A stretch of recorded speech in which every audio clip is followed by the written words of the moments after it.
Hello and welcome to our weekly IG Live. I am going to be talking today to the women behind Sisters Book Corner. And that's a channel that I actually first started following on social media and then got familiar with their books. So I'm really excited.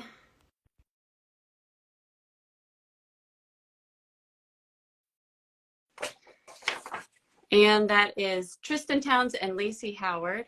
Let me just make sure. Hold on just a second. Sometimes it takes a minute. Hi. Go through. Hello. Good. How are you doing? How are you? Thank you for being here. Good. Hold on. I see. Oh, there she is. Okay. Hi. Hi. Thank you both for being on here. I'm so excited to talk with you. I feel like I've been following you on social media for a long time. Well, thank you for having us. We're excited to speak with you too. Well, why don't we get started? For those that don't know you, can you introduce yourselves and then tell us what was your journey to becoming children's authors? You want to go first? Okay. Yeah. It's always like, who starts? All right. I'm Lacey. And part of Sisters Book Corner. So the other half here, we're sisters. We're children's authors. And our goal as children's authors is to help children positively see themselves represented in books. So I guess I'll start kind of with how we really got into this whole publishing journey. So it started in 2020, actually June 2020. And so I kind of got inspired because I was working with a lot of self-published authors through my YouTube channel, Storytime with Tristan. And I think Lacey and we've both always loved reading, but never really saw ourselves as authors. And so after talking with some other authors, I kind of started understanding the whole world to self-publishing, which is something I didn't know anything about. And if you remember during that time, it was just a lot of tension and everything going on in our world. And I knew that I wanted a book out there that all children could see themselves positively in, but at the same time, also kind of helped them to see and learn about other people. And so I knew that my sister would have a lot of advice and a lot of information to add to this. I reached out to her, asked her to join me in this journey. She's my older sister, so I mean, I always look to her for advice. And so she's always willing to go with my crazy ideas, and here we are. I love it, and I love that you guys are collab. We'll talk about that a little bit later about how you collaborate to work together. But I just want to take a moment to talk about how you took a moment that was so difficult, and there was so much going on. Like you said, there was so much tension, so much negativity, and you turned it into, you said you focused on what was going to be your piece to make a difference in this. I wonder if you could talk about that a little bit more about, there are a lot of people that have ideas or they have dreams, but you actually made it a reality. You saw a problem, came up with what your part was going to be in it, and then you actually made it happen. So can you talk to us a little bit about that whole process? Sure. Yeah. Well, it all, like she said, with her YouTube channel, because her husband, my brother-in-law, kind of encouraged her to go ahead and start one because, at that time schools had shut down, and a lot of parents were looking for different tools and things to use for their kids. And so with her being a teacher, she was able to start put books on YouTube and was helping people, helping classrooms, parents at home. And I mean, I even used it for my son who was in preschool at the time, to just kind of, I guess, like feel like you're still learning, getting connected. I don't know if you want to talk more about that. So kind of taking action, what you said. Of course, 2020 was a time I think a lot of us were at home. And so I feel like when I talk to a lot of self-published authors, like that's a lot of us started during 2020 because I think a big problem that people have, a big issue is time, right? And so during that time, we had a lot of time. And one thing about me, and I'll say, I'll just speak about myself here, is that when I get an idea, like I kind of like just steamroll ahead. When I feel like, there's something that needs to be out there. I'm really, really big about teaching kids empathy. As a former classroom teacher, that was really, really important to me in the classroom. And so, I know books are a great way to do that. So I just felt like if there's one, thing that we could add to this world, giving another tool here with a book could help to bring about something positive. So we felt like it needed to be out there, and we faced obstacles with it because, to be honest, like self-publishing, it's not easy, right? And it's something new for us, but it was nice being able to work together to kind of work through those obstacles together. And we just felt like it needed to be out there. Yeah. Yeah, definitely. And it's such an important message, like you said, to teach to kids. And your background as a teacher, I know, has really influenced that. I wonder, do you want to talk a little bit more about that, about how your background as a teacher, and then also, let me see, and Lacey, you have a background in social work too. So you guys are both kind of seeing how important these messages are. Could you talk about how that influenced how you picked what you were like, to do the children's books in the first place, but also kind of the topics that you picked and how you approached it? Yeah. Yeah, so I'll start. Well, first of all, I guess we didn't even share what our books are called, but our first book is I Am Me. So this book is all about helping kids to embrace their uniqueness, but also celebrate others and their differences, right? And so, with this, I guess the idea that I had when I first came to Lacey with this is I kind of focused more on, I would say, like the racial side of it, as far as like all kids being able to see themselves. Lacey and I are Black and white. And so that, that's important in our background. When we were growing up, that wasn't something that we saw a lot of, right? People who look like us. And so just personally, I know how important that is as a teacher. When I was teaching the classroom, I saw my students gravitate to books where they could see themselves in, that they connected to in some way, right? They felt like, oh, this is me, I can relate to this. And so I think that was important in that book. And then our other book, you can see it back there, My Wonderful Curls. I know, once again, inspired by our journeys with our curly hair. And once again, seeing that wasn't really a topic that a lot of kids could see themselves in. We didn't feel like we could, find books where characters look like us. So I know as a teacher, that was important, that aspect. And that's kind of how I approached Lacey with our first book. And so Lacey was able to bring in her background of social work, and I'll let her speak on that. Right. Yeah. Yeah. So like you said, my background is social work, but also my background is working with kids with special needs. And so I kind of flipped a little bit of the way Tristan was going to approach the book. And I looked at it more as a way for kids. I wanted different races in there, but I also wanted kids of all different kind of abilities. And so, because for me, working with kids with special needs and then working as a caseworker in the social work field, you kind of get to see that all kids want to see themselves in books, in TV, and everywhere, but also you know that kids want to feel a sense of belonging. And so we kind of took her teaching and her working with her kids and my background, and we just kind of put that all in one book. And that's what you kind of see in our first book. I love that you have that perspective that of how kids, and I should say that the founder of Make a Way Media, actually, she started in social work, and that's also why she got into through several different steps. That's how she got into writing books. Also, was because she was looking for books to use with the kids she was working with, and there just weren't that many books where they could see themselves. But I wonder if you could talk a little bit about why you chose the self-publishing route versus, say, traditional publishing, and do you have any tips for other authors that are kind of thinking about that and wanting to launch their book, about how that is something that you've learned along the way? Yeah. So I would say with self-publishing, like I mentioned before, being connected with a lot of self-published authors through Storytime with Tristan, right? The reason I was connected with them is because they could give me the right to read their books on my channel, right? That's important, right? You have to have that permission.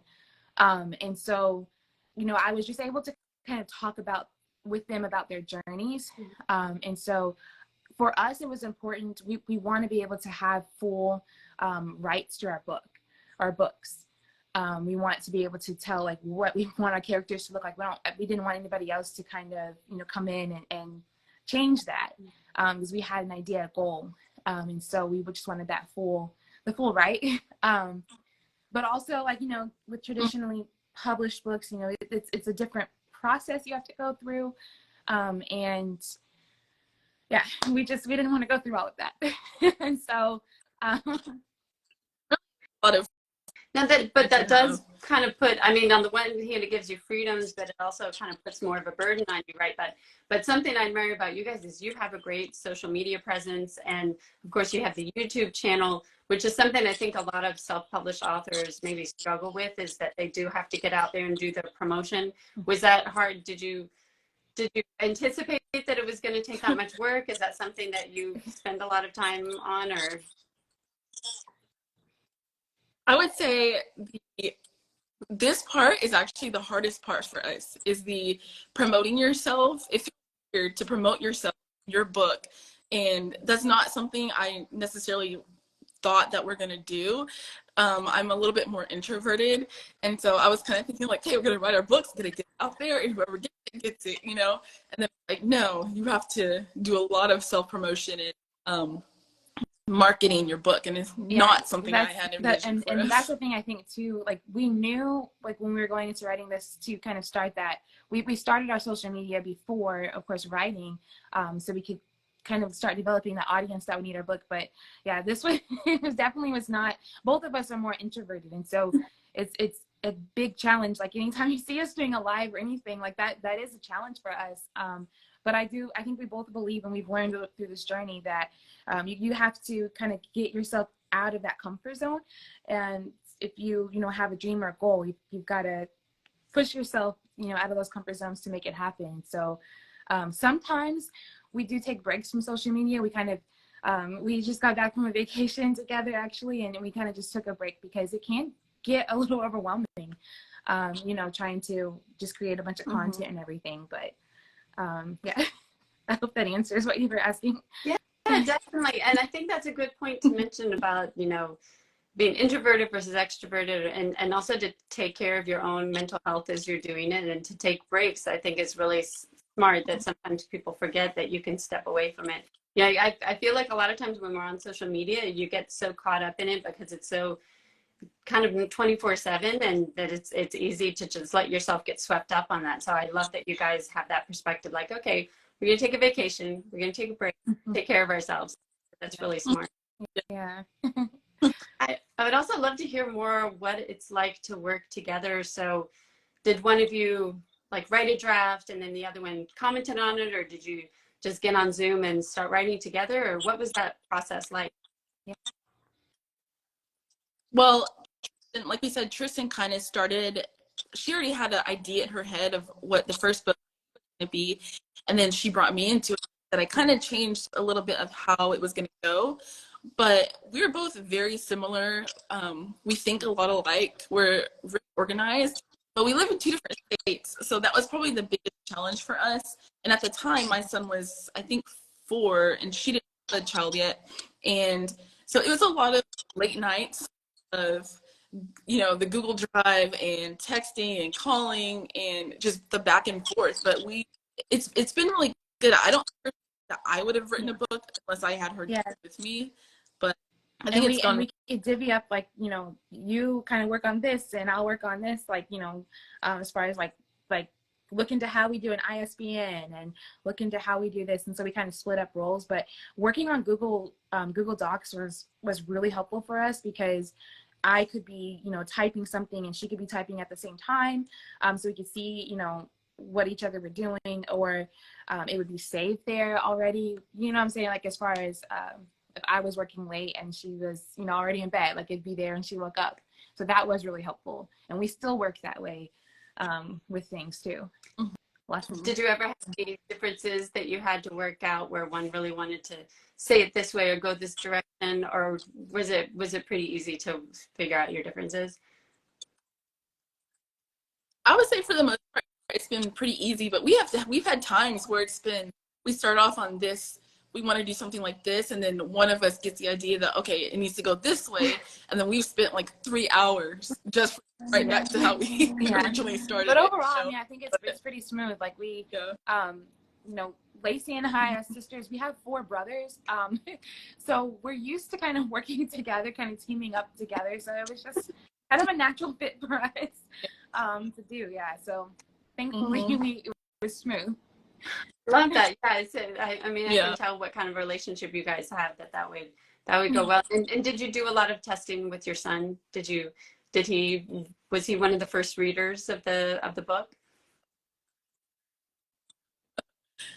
Yeah, we definitely showed him things like pictures, and I read things to him and see what he thought, and you'll see him in both of the books actually, and for me that was really important as a mom, because probably the year before, when he was 3, he was really starting to notice his skin color and how he looks a little bit different than me, and so it was really important for him to see himself, because he was really starting to notice him, this character on TV looks like me, and he really liked that. So it was really important for him I to be in the love book that. too. And what kind of reaction have you gotten from other readers? I imagine you have a lot of kids that have a similar reaction to getting to see themselves represented.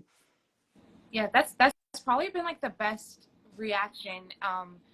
We've worked with different schools. We've done in person and virtual, events with schools, and just hearing just a diverse group of kids, all be able to say, they've gained something positive from the book. That's probably been like the best thing. And what's interesting is it's been kids from literally all over the world. We had like a school all the way in Egypt that they had like created this whole video. Their teacher, she put together this whole video and everything, and they were all kind of speaking about, parts of the IME book. And but also what's been interesting too, I would say, was with My Wonderful Curls, even having adults, that book have a positive impact for adults who, maybe kind of struggle with having curly hair and still kind of working through that, and that kind of be uplifting to them. So Yeah, I was gonna say, like, I feel like my surprise was the first group that we spoke to was a high school class, and the biggest surprise to me was hearing a high school student say, "Oh, I wish that I had this book when I was younger," or a little girl, well, not little little, she was like 15, came up to us when we spoke to a high school group, and she said, "I feel so much better about my curls now that after I read your book." And our books are geared more towards the elementary age, but I didn't realize how much it's going to affect teenagers and adults, like Yeah, she especially said. because, like you said, there really aren't that many, especially when we were younger, there definitely weren't books like this out there. And I have to say, I showed these books to my daughter. I have this 7-year-old, and she's mixed and has curly hair. And when she saw the one about curly hair, that was the one she zeroed in on. That she was, oh, that's like me. They have curly hair. And did any of them have brown hair? And I was like, yeah, they have brown. And so we looked at that. But I'm keeping my eye on my time, because I promise you I'd keep it to 20 minutes. So maybe we could wrap up and you can let us know. Are you working on another book, or do you have plans to do a third book? Yeah, that's always the goal. Like we have, we're not working on a book right now. We have things like we're brainstorming, getting ideas for kind of what we want to do next. But a big thing we're working on, really, I would say, is getting both of our books out there more. As you mentioned before, as self-published authors, like we're doing everything. And so we really want to get our book in more schools, in more libraries. So we pretty recently put together educational resources for both of our books. So this is just an example of kind of what that, oops, I have two of the same one should be My Wonderful Girls, but this is just an example of what it looks like, and it's just a whole packet of educational resources that are free, and people can download it from our website. So that's a big thing that we've been working on, is just the marketing and all of the business details that go along with it, because that's new for us. All of that, even though it's been a few years now, we're still working on that. Well, the educational materials, that's something that you guys can offer that maybe not all authors are able to do. I mean, because you have the background. I'm sorry, I cut you off. You were going to say. Oh, no, I was just saying, yeah, it's been 3 years, but we're still learning. Yeah. Go and it also seems like it's always changing. At least I know with social media, it's like just when you think you know what's happening, then something shifts and you have to learn a new way to do it. No. Exactly. But yeah, that's our thing, is we really want to get into more schools. So kind of figuring out how all of that works, and getting it out there. Right. Well, best of luck to you guys. It's you have such wonderful books, and if anybody's not following you on social media, I really encourage you to do so and to go check out the books. They're really wonderful. Thank you for all that you're doing. And thank you for taking the time to talk with us today. Yes, thank you for having us, and thank you for what you do as well. That you promote empathy and diversity, highlighting and we love that. Yeah. All right. Thank you guys so much. Have a great day. All right. You too. Bye.